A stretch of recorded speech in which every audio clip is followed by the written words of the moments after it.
theme, intersection of software portfolio management and digitization of enterprise.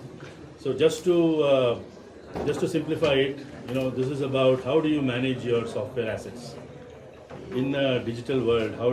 How should you manage your software assets? So that's the topic. Okay, let me start by asking. April 8th, 2014.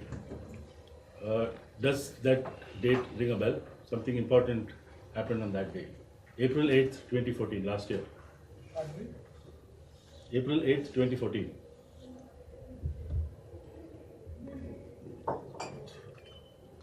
That's 12 days. Microsoft stopped support for XP. And XP, has had a huge install base. And especially, there was a report that considering, huh? Payment to Microsoft. Yeah, so the question is about, for a long time we have been ignoring the aspect of managing software licenses. Our approach was that, okay, we have bought this license, it's going on, it's working, so it's fine. And you keep on adding softwares, you keep on adding multiple vendor softwares, you keep on adding updates, and you reach a situation where you have a mix of current products, you have a mix of past generation products, you have a mix of extended life products, and you have a mix of non-supported products. So this kind of a thing actually puts the entire enterprise at risk. On one side, it puts the entire enterprise at risk, and on the other side, it really deters the organization from ensuring compliance, because there are so many industries that are heavily driven by compliance, and compliance is largely achieved by a whole lot of these softwares that we use to run our businesses. And with this kind of a mixture of softwares, your enterprise is really exposed to a whole lot of risk. So that's where the aspect about managing software licenses, managing software like a portfolio of assets, and looking at it from a product life cycle point of view is very essential. There are a lot of mergers and acquisitions happening. Organization A merges with organization B, and both of their softwares get mixed, and the central IT team may not have visibility into what is the final tally of the softwares that they have, where do the licenses stand, are all the licenses working, what more do we need to buy, how do we align our existing licenses with our business outcomes. So these are all issues that the IT organization faces, and the point of view of digital enterprises, because as digital enterprises, obviously a large part of the digital move happens through a lot of softwares.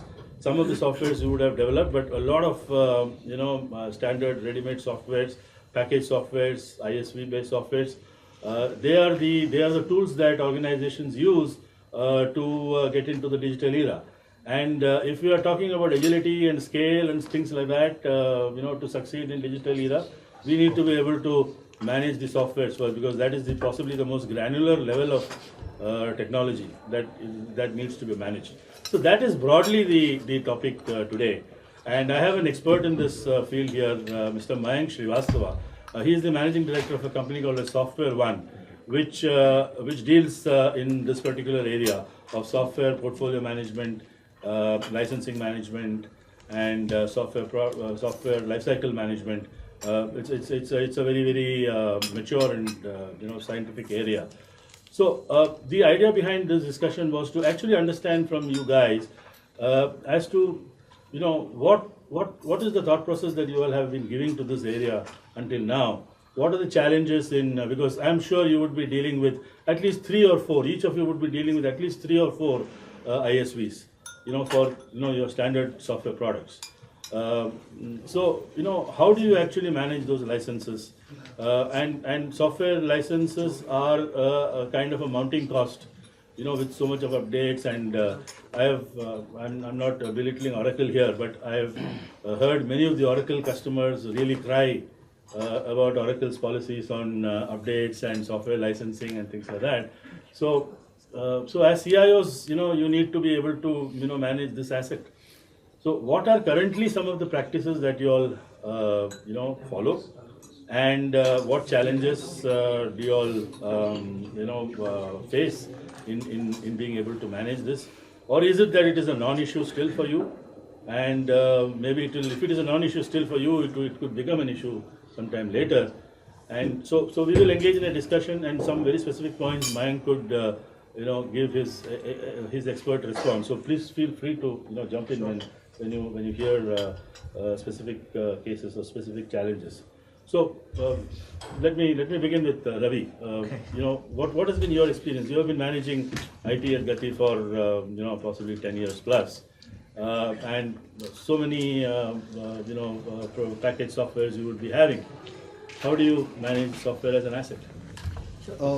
We have a SAM, software management tool, which gathers the information. See, I like to break it into two components. One is the PC based, one is the server based.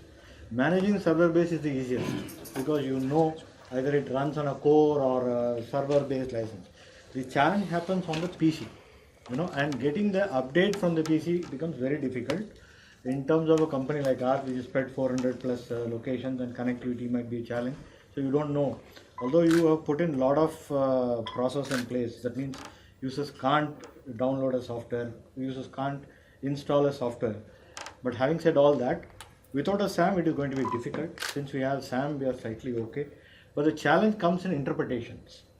Even if you want to get detail from Microsoft, if you ask 4 people, they'll give 6 versions.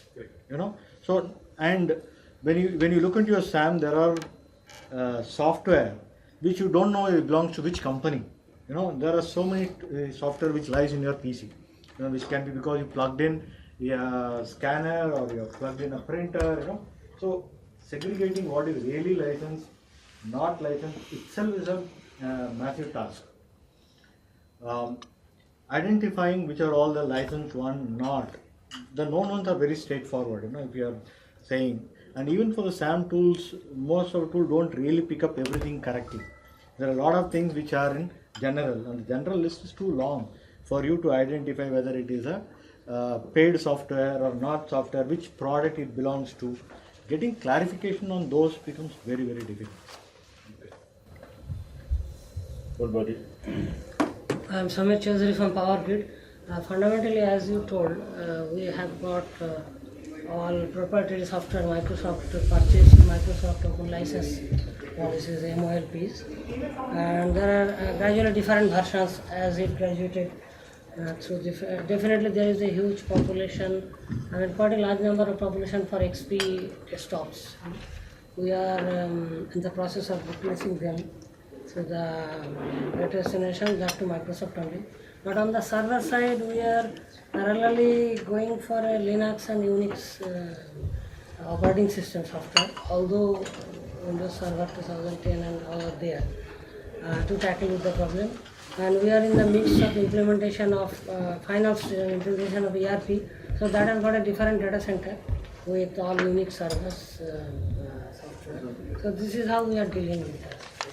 So do you have a set practice or process or software in place to manage all these software? Right now not, but we are developing. You're developing one. I am S.S. Sharma. I look after the IT of JK Tyre and Industries Limited. In fact, it is very interesting topic. In fact, we have been grappling with this problem day in and day out.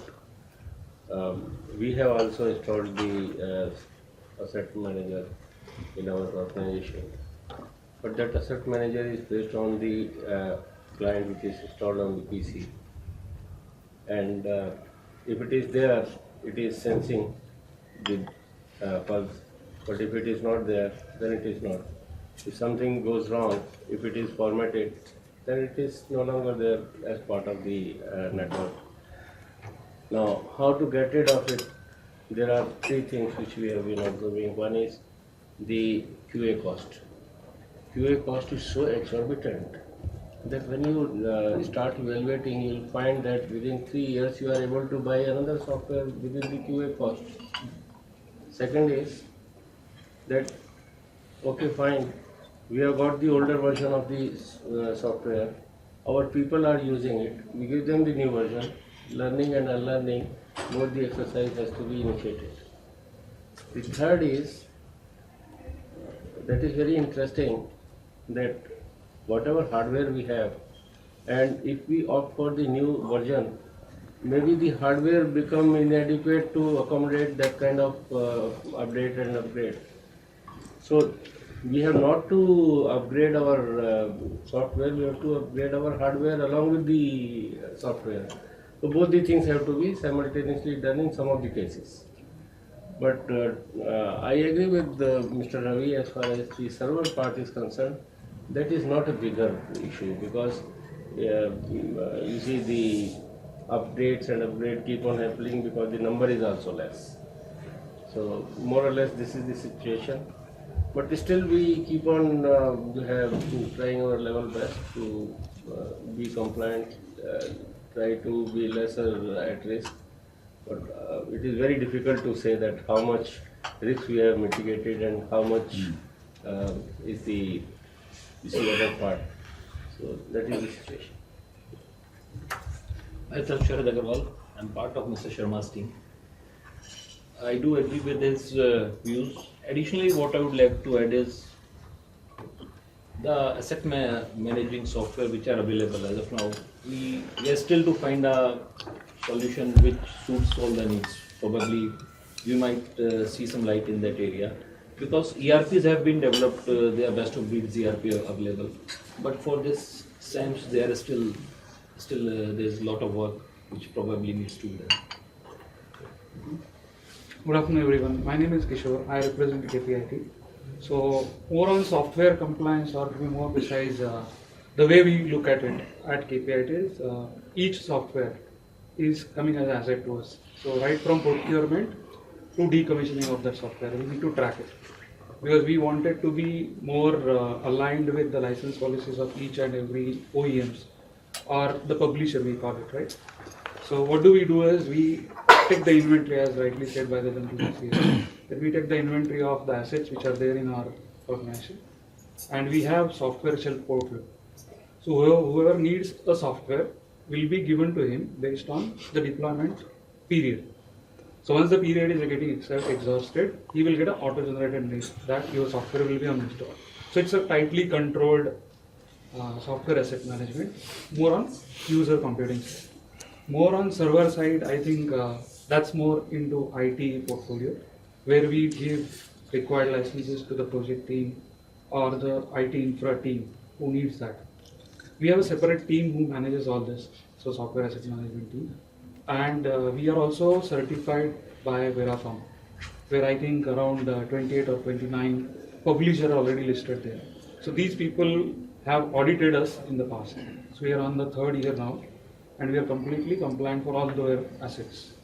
So that's the way we approach on the software asset management. Yes, because Walmart always procure global licenses with all the big players, be it Oracle, Microsoft, or any other partner. So but in US office we have a governance team, vendor management team, which is part of our overall governance team. We maintain complete track of all the licenses. And what we are doing here locally, we are managing it. I mean, it's a manual kind of tracking that we maintain for all the server-related licenses that we have here. Even for the cloud solution, we used to follow the same practice where global licenses are applicable for cloud solutions as well. But as regard to the PC-based solution or like asset management is concerned, we conduct an activity periodically which we call as wall-to-wall activity, wherein we take complete inventory of all the assets, IT assets that we have. So that is what we are managing here locally. Otherwise, rest all is managed by the global team. Yeah, one more aspect I didn't touch upon it is that, have you all also, looked at the economics of licensing in terms of, from a procurement point of view, are there economical ways of, or better ways or recommended ways of going about licensing? I mean, you could touch upon it. Yeah, let's continue the round and. Good afternoon, everybody. Myself Harsh Arora. I'm heading the IT team for Moser Beer and Hindustan Power. So licensing, yes, there's an issue which happens because if I take my own example, Moser Beer, we are using a lot of XP machines, and moment say XP is not there, then whether I can put whether I can upgrade the machines with the new say Microsoft this 8 or not, Windows 8 or not. Machines are old. I can't. So the focus is more on going for open level. So use that. Even for apps development, we are using open source technology, or whether for desktop OS, better use go to say Ubuntu or R. So, and that too means XP machines. There are certain things which are offered by patches are offered by certain micro where they are supporting us till 2060. So there are definitely issues when this software license management with respect to individual machines come, because it's difficult to manage. So that's why I'm saying focus is more on open source technologies. And secondly, when you said wherein the number of users who are online, they are using those licenses instead of which are installed in the machines of the specific users. Basically, we have a central procurement team, central management, software management team for entire group. Usually, they collect the requirements of the software required from each of entities, and they do enterprise agreement. We have enterprise agreement with every big player. That they will get the advantage of. For smaller entities, yes, it's an issue still.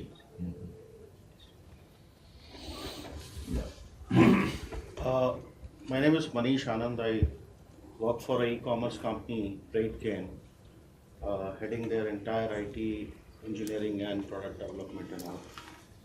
So, knowing the fact that you know my marriage anniversary date, I don't walk that path, frankly speaking. My software asset management is slightly different. I think the catch is over there. What I give to my users is what they need to do their work. So you get an end user computing environment and you get your business applications depending upon your needs. So we basically govern from what you need to use. A very simple way, this is how we manage it, purely based on a centralized control and governance system and a software distribution system. I'm Rakesh Sharma representing Tulip Telecom, and I'm heading the IT of Tulip Telecom.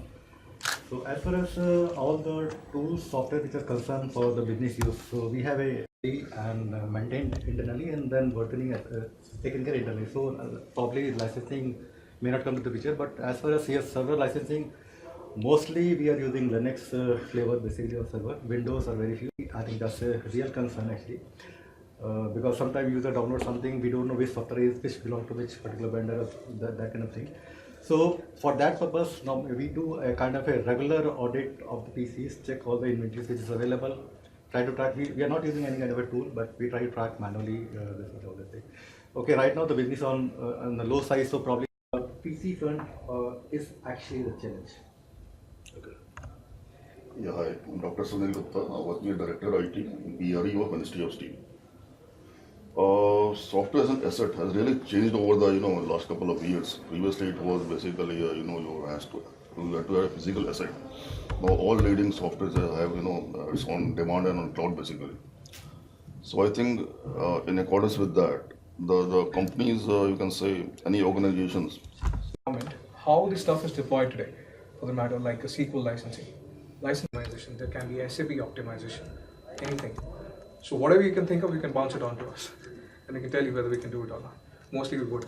So there is a global team of people that we have who are experts in all these areas, on SAP, on Oracle and everything. And these are the guys who will come and observe everything and do a workshop for you. So we call it a checkup workshop, where we understand everything and then we deliver the value to you. And the contract optimization value in terms of how much are you spending today. For example, let's say if you've got to spend $5 million on software today, and we bring it down to 4, let's say, example, and that is the goal that we have. We can work on it. We can work on it, and for that matter, in a very interesting way of working is we can work on a gain share model also. it doesn't have to be a fees paid before. It can be a gain share model also. So you can throw up those ideas to us and we can work on it. The last pillar being what we discussed initially was the compliance and governance piece. We're the only company in the world which has the number of people that we have who are expert on software asset management and compliance across the number of publishers that can be managed. So it's something that we do every day. So whether it is a tool that you use, can be SCCM or Flexera or any of those, doesn't matter. Landesk, whatever it is. The interpretation of it, somebody just mentioned, I think, is very important. Whether or not the Adobe mentioned in that report is a freeware or a licensed version or what it is, we interpret, we normalize, and we do the predictive analysis for you. So we do all that in different kind of services that we have to offer in that whole stack of asset management and governance. And we're not auditors, so we do it on your request and we stitch it on your request of how it has to be.